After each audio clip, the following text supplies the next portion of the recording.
ማዕበል ከሌለ ቼክ ማድረግ ያለብህ ጌታ አለ ወይ ብለን። ማዕበል ካለ ግን ከጌታ ጋር ከሆንክ ነገሩ ቀላል አይደለም። ሮጦ የማያመልጡበት እጅ ያረገችው የማይሉበት ነገር ይመቸዋል። ብቻውን አድኖ እየተጠራ መኖር ይፈልጋል። እሱ ብቻ ነው ጣልቃ እየገባ እየተናጠቀ የሚያሳልፈ። ይሄንን ማስተማር ፈልጓል። እኔ ብቻ ነኝ ይላቸዋል። ክሮስ ላይ ብቻ ሳይሆን ማንኛውም የህይወት ክፍል ላይ ብቻዬን ነው ማድን። ጌታችን ኢየሱስ ክርስቶስ አብሯቸው በታንኳ የተሻገረበት ስለመሻገር ነው የምናገረው። አጠገባቸው ያለ ሰው ንኩትና ትሻገራለህ በሉት። አዎ ተሻገሩ። አለማመናቸው መንገድ ላይ አላስቀራቸው። ስለዚህ በጣም በትትና አጠገባቸው ብታምን ትሻገራለህ በሉት። ባታምን ተሻግረህ ታምናለህ በሉት። ይሻላል ወደ ቀኝም ወደ ግራም ወደ ቀኝም ወደ ግራም ማንበብ ይሻላል። አትቀሩም በምንም ተአምር። ምን ማለቴ ነው? ካመናችሁ አብራችሁ ትሄዳላችሁ፣ ካላመናችሁ ጎትቶ ይወስዳችኋል ማለት። ራስ ስላለባችሁ ነው የምትሻገሩት። ያው መሻገር ጥሩ ነው ተብሎ ተነስቶ አይኬድም። ወዴት ነው የሚሄደው? ለምንድን ነው የሚሄደው? መቼ ነው የሚሄደው የሚል ጥያቄ ይጠየቃል። መሻገራችሁ ባይቀርም ግን በብዙ ፕሮግራም ነው ከጌታ ጋር የምትሻገሩት። እንዳልኳችሁ ነው ጌታ ኢየሱስ ክርስቶስ የሚከተለውን ህዝብ ከአንድ ቦታ ወደ አንድ ቦታ 12ቱን ከአንድ ቦታ ወደ አንድ ቦታ ይዟቸው ሄዷል። በጣም የሚገርማችሁ ግን 12ቱ ብቻ ከሱ ጋር ሆኑ እንጂ ሌሎች ደግሞ በትንንሽ ታንኳዎች ተከትለውታል የሚል ቃል አለ። ሌሎች ደግሞ አብረው ባይዘው አሁን የኢየሱስ የነበረባት ታንኳ ለ12ቱ ነው የምትበቃው። ሌላ ሰው ሊጨመርበት አይችልም። ደግሞ ጌታ ኢየሱስ ክርስቶስም 12ቱን እናንተ ነኝ የመረጥኳችሁ ስለሚል ብዙ እንትን አይልም። ስለዚህ ልክ እነሱ እዚህ ውስጥ ሲገቡ ሌሎች ደግሞ ተከትለው የመጡ አሉ። መጨረሻቸውን የወንጌላት ጸሐፊዎች አልነገሩንም፣ ግን ተከትለው የመጡ ግን አሉ። እና ጌታችን ኢየሱስ ክርስቶስ ቀኑን ሙሉ ሲያስተምር ዋለ ይላል ምዕራፍ 4። ቀኑን ሙሉ ነው ሲያስተምር ዋለ፣ ከጠዋት የጀመረ እስከ ማታ ድረስ ማለት ነው። እግዚአብሔር ያሳያቸው። አሁን በዚህ አይነት ሙቀት በዚህ አይነት አዳራሽ ውስጥ አሁን ቀኑን ሙሉ ስንማር እንዋል ብንል ቻሌንጂንግ ነው። በዚህ ሁሉ ቁጥር ህዝብ ማለት ነው። እንደዚህ አይነት አዳራሽ አይደለም የሚያስተምራቸው፣ በዚህ አይነት ሙቀት አይደለም የሚያስተምራቸው። ሜዳ ላይ ነው። በዛ አይነት እጅግ በጣም ከባድ ፀሐይ ውስጥ ቁጭ አርጎ በጣም ብዙ ህዝብ ሲያስተምረዋል። እና ቀኑን ሙሉ ሲያስተምረዋለው የስንዴ ቅንጣትን አይደል፣ ስለመውደቋ፣ ስለመፈራረሷ፣ ስለመበስበሷ፣ ስለመሞቷ፣ ስለመነሳቷ፣ ስለ እርሾ እንደነዚህ አይነት ትምህርቶችን የእግዚአብሔር መንግስት እየመሰለ ቀኑን ሙሉ በጣም ጠንካራና ከባድ ትምህርት ኢየሱስ ሲያስተምረዋል። እንኳን መንፈስ ቅዱስ ሳይሞላ ታምር ፍለጋ የመጣ ህዝብ ይቅርና በእንደዚህ አይነት መንገድ የእግዚአብሔርን ቃል ለመስማት መንፈስ ቅዱስ ተሞልቶ በስነ ስርዓት የተቀመጠ ሰው እንኳን ቢሰማው ቀኑ ሙሉ ለመስማት የማይታገሰው አይነት ትምህርት ቀኑ ሙሉ ሲያስተምራቸዋል። ከጧት እስከ ማታ ሲያስተምረዋል። መሸትሸት ላይን ያዝ ሲያረግ 12 ሰዓት አካባቢ ሲያልፍ ጌታችን ኢየሱስ ክርስቶስ መጣና 12ቱን ደቀ መዛሙርቱን በሉ ተነሱ አላቸው። ከህዝቡ ጋር አብረው ተቀምጠዋል። በሉ ተነሱ አላቸው። ምን እናርግ? እንሂድ። ወዴት? ወደ ማዶ እንሻገር። መሻገር መጽሐፍ ቅዱሳዊ ነው። በጣም ብዙ የመጽሐፍ ቅዱሳችን ክፍል ላይ መሻገር አለ። እንሻገር ወደ ማዶ ሲላቸው ደቀ መዛሙርቱ በጣም ደስ አላቸው። ምክንያቱም ቀኑን ሙሉ ሲያስተምር የዚህ ቀን ታምር አላረገም፣ የዚህ ቀን አንድም አጋንንት አላወጣም፣ የዚህ ቀን ቀኑ ራሱ በጣም ረጅም ነው። በትምህርት ነው ያሉት። ደግሞ እንደምታውቁት ያው መንፈስ ቅዱስ ስላልተሞሉ ነገር ቶሎ አይገባቸውም። እንሂድ ያለው እሱ ነው። ይዘውት ሄዱ የሚለው እነሱን ነው። ቀድሞ ታንኳ ውስጥ ገቡ። ሮጠው። ታንኳ በጣም ጠባብ ነች። 12 ሰው ሲገባባት ጭንቅንቅ አለች። እዛ ኢየሱስ ህዝቡን አሰናበተና 13ኛ ሆኖ መጣ እና እነሱ ቀኑ ሙሉ ቁጭ ብለው ሲሰሙ ነበር። እሱ ደግሞ ቀኑ ሙሉ ቆሞ ሲያስተምር ነው ያለው። በዛ ላይ ሳይበላ ነው ያለው። ደክሞታል። ከዛ 13ኛ ሆኖ መጣና የምንሄድበትን መጨረሻ አላቸው። ምክንያቱም ከዚችኛዋ ከገሊላ ተነስተው በጌንሳሬጥ ባህር ላይ በስተምዕራብ በኩል ከታጠፉ ቅፍርናሆም ነው። የነ ጴጥሮስ የትውልድ ሀገር ነው።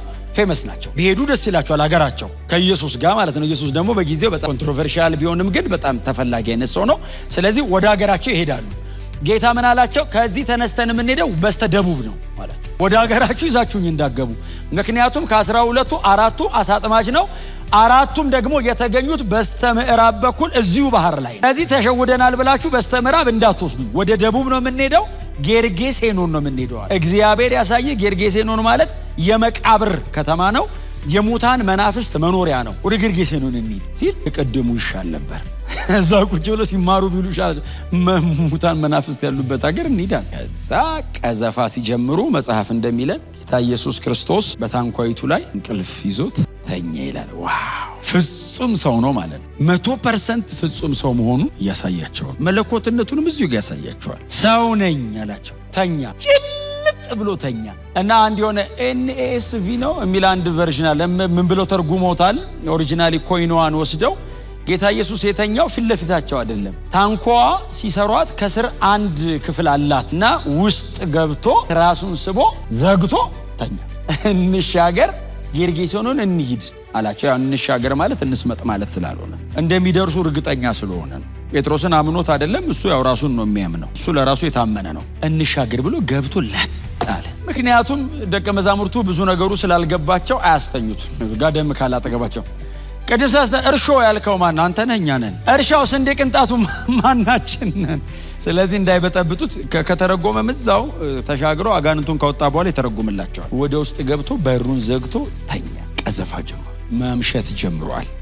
እሱ ደግሞ ብዙ ጊዜ ባህርና ሌሊትና ባህር ይመቸዋል። ሮጦ የማያመልጡበት እጅ ያረገችው የማይሉበት ነገር ይመቸዋል። ብቻውን አድኖ እየተጠራ መኖር ይፈልጋል። የላችሁበትም ሊላቸው ይፈልጋል። እኔ ብቻ ነኝ ይላቸዋል። ክሮስ ላይ ብቻ ሳይሆን ማንኛውም የህይወት ክፍል ላይ ብቻዬን ነው ማድን ማለት ነው። ድነት እዛ ሳልቬሽኑ ላይ ብቻ ሳይሆን እያንዳንዱ የህይወት ክፍል ላይ እሱ ብቻ ነው የሚታደግህ። እሱ ብቻ ነው ጣልቃ እየገባ እየተናጠቀ የሚያሳልፈ። ይሄንን ማስተማር ፈልጓል እና ይዟቸው እየሄደ ነው። እየቀዘፉ ሲሄዱ ያወራሉ፣ መንገድ ላይ ሲሄዱ ያወራሉ። አንተ ግን ቅድም ሲያስተምር ሰምተዋል? ምን አስተማረ? የስንዴ ቅንጣት እኮ መሬት ወድቃ እኮ ከበሰበሰች በኋላ ይሄን ያህል ታፈራለች አለ። ኢየሱስ አይገምትም ሲያስተምር፣ እንቅጩን ነው የሚናገረው። ምክንያቱም እሱ የዛን ቀን እንደዛ ካለ ከዛ በኋላ እንደዛ ነው የሚሆነው። እሱ እግዚአብሔር ስለሆነ ከዛ በኋላ የተፈጥሮ ስርዓቱ ነው ይቀጥላል። ስንዴ ቅንጣት ወድቃ ስትወጣ 70 ካለ ከዛን ቀን በኋላ ስንዴ 70 ነው የምትሆነው። ባይዘው ከዛ በፊት 100 ከሆነች 70 ትሆናለች ከዛም በኋላ። እንዴት ነው እንደዚህ አይነት ነገር የሚያስተምረው? አግሪካልቸር የት ነው የተማረው? እዛ ናዝሬት ከተማ እያለ ውዶር ካለ እንዲያጠናው አናጤ ነው፣ ጠራቢ ነው፣ እንጨት ነው ሲያገላብጥ የምናገኘው። ሰው ሁሉ ሲያውቀው ጠራቢው ነው የሚለው። የት ነው የተማረው ይሄን ሁሉ ሲል ዝም ብለህ ቅዘፍ ይለዋል። ዘሩ በውስጡ ያለበትን ፍሬ የሚያፈራ ዛፍ ታብቅል ያለው እሱስ ቢሆን ይቀስፋሉ። እየሄዱ እያለ ኢየሱስ ሲተኛ ማዕበሉ ተነሳ። ኖርማል ነው። ከጌታ ጋር ስትሄዱ ማዕበል ከሌለ ቼክ ማድረግ ያለብህ ጌታ አለ ወይ ብለን። ማዕበል ካለ ግን ከጌታ ጋር ከሆንክ ነገሩ ቀላል አይደለም። አሁን እኔ እየነገርኳቸው ያለሁት ነገር ቀላል አይደለም። እነሱ ብራዘር ኖርማል ውሃ ነው ያሰቃያቸው። እኛ የህይወት ማዕበል ሁሉ አለ እና እየሄዱ እያለ ኢየሱስ ተኝቷል። ማዕበል ብድግ አለ። ታንኳን ማናወጥ ጀመረ። ቀስ እያለ ያንቀሳቀሳታል። አሁን እነሱ በሚያቋርጡበት በኩል 13 ማይል ነው ባይዘው ርቀቱ። ወደ ጎን 8 ማይል አካባቢ ነው። 13 ማይል እየቀዘፉ ገና 5ኛው ማይል ላይ ናቸው። ጀምረው የተወሰነ እንደሄዱ ነው ማዕበሉ ተነሳ። ታንኳን ማወዛወዝ ጀመረ። ጂኦግራፊካሊ የጌንሳሬጥ ባህር አቀማመጡ ለማዕበል የተዳረገ ነው። ባይዘው የተወሰነ መሬት መንቀጥቀጥ ስለማያጣው አካባቢ ሁሌ ሱናሚ ይመጣል። ይሄኛውን የሚያክል አይመጣም እንጂ ብዙ ጊዜ ግን ይፈጠራል። ሲፈጠር እነ ጴጥሮስ ሲያጠምዱ ባህሩ ዳር ላይ ሆኖ ነው የሚያጠምዱት። ስሜቱን ሲሰሙ ሮጠው ነው የሚያመልጡት። አሁንስ መሃል ላይ ናቸው። ቀጥሎ ሌሊት ነው፣ እየሄዱ ነው። ተነሳ፣ ወደ ላይ ከፍ አረጋትና ጣላት። እንደገና ይወረውራታል። 14 ሜትር በላይ ነው የወረወራት ወደ ላይ። ወረቀት መርከብ ቢሆን አትሊስት ይከብዳል፣ ይችላል። ታንኳናት ደሞስ ኢየሱስ ብቻ ነው ከውስጥ ያለው፣ በሙሉ ከላይ ናቸው፣ ደጅ ነው ያሉት። ዥው ሲል ገልበጥ ይላሉ፣ ተያይዞ ይመለሳሉ። የተቻላቸውን በሙሉ ሞከሩ። አሳ አጥማጆች ስለሆኑ እንደምንም ቀዝፈን አትሊስት እሱ ያለን ቦታ እንኳን ባይሆን የሆነ ዳር እንውጣ ብለው ሲሞክሩ ከእጃቸው መሪያቸውን ተቀበላቸው ማዕበሉ። መጽሐፍ ሲናገር የመጨረሻው ሰዓት ላይ ውሃ ወደ ታንኳይቱ መግባት ጀመረ። ውሃ ወደ ታንኳ ገባ ማለት ታንኳው ይሰምጣል፣ ህይወት ያልቃል ማለት ሊቆረጥ ነው፣ ማለቁ ነው። ስለዚህ ልክ ከማዕበሉ ላይ ታገሉ። ውሃ ወደ ውስጥ መግባት ሲጀምር እንሻገር ያለን እሱ አይደል እንዴ ያሉ? አዎ። ታዲያ በሱ እንሻገረኛ እንሰቃያለን። እሱ ተኝቷል። ቀስቅሰው ጴጥሮስ ነው ሊሆን የሚችለው።